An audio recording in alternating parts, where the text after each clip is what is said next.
NRO case में यूसुफ रजा गिलानी की कुर्बानी देने के बावजूद पीपल्स पार्टी का परनाला वहीं पर है। जी हां, अपने सदर के खिलाफ स्विस हुक्काम को खत नहीं लिखेंगे। ऐसे में चंद माह के वजीर आजम राजा परवेज अशरफ को भी तौहीन अदालत का नोटिस जारी हो चुका है। सुप्रीम कोर्ट ने उन्हें 27 अगस्त को बुलाया तो है, तहम अब की बार सर तस्लीम खम करने के बजाय अदालत में पेश न होने का ऑप्शन ज़ेरे गौर है। और ये मशवरा देने वालों में चंद मुशीर और अटॉर्नी जनरल सबसे आगे हैं। कहते हैं वजीर आजम किसी अदालत को जवाबदेह हैं और न ही सुप्रीम कोर्ट पेश होने की जरूरत है।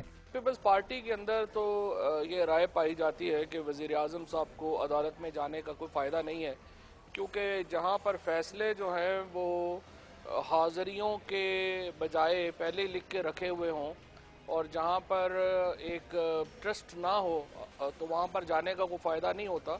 कानूनी माहिरीन की राय कुछ और है।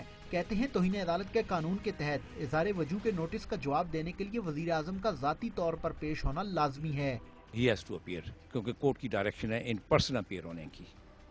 कोई उसके पास अल्टरनेट नहीं है, चॉइस नहीं है। माहिरीन का ये भी कहना है कि अदम हाजिरी की सूरत में राजा जी को गिरफ्तार करके अदालत में पेश करने का हुक्म भी दिया जा सकता है। कोर्ट के पास फिर दो ऑप्शंस हैं। एक ये है कि फाइनल एंड लास्ट अपॉर्चुनिटी उनको दे सकते हैं कि जनाब आप प्राइम मिनिस्टर साहब आप इस वजह से पेश नहीं हुए, हम आपको ये अपॉर्चुनिटी लास्ट अपॉर्चुनिटी दे रहे हैं कि अब आप पेश हो जाएं। दूसरा एक ऑप्शन ये हो सकता है कि उसके खिलाफ कोर्सिव मेयर्स अडॉप्ट कर लें, उनको कहें कि जी ठीक है अरेस्ट ऑफ वारंट जारी कर।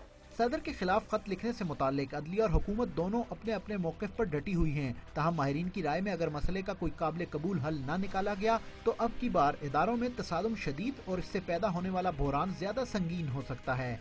कैमरामैन नौशाद अब्बासी के साथ अब्दुल शकूर खान, डॉन न्यूज़, इस्लामाबाद।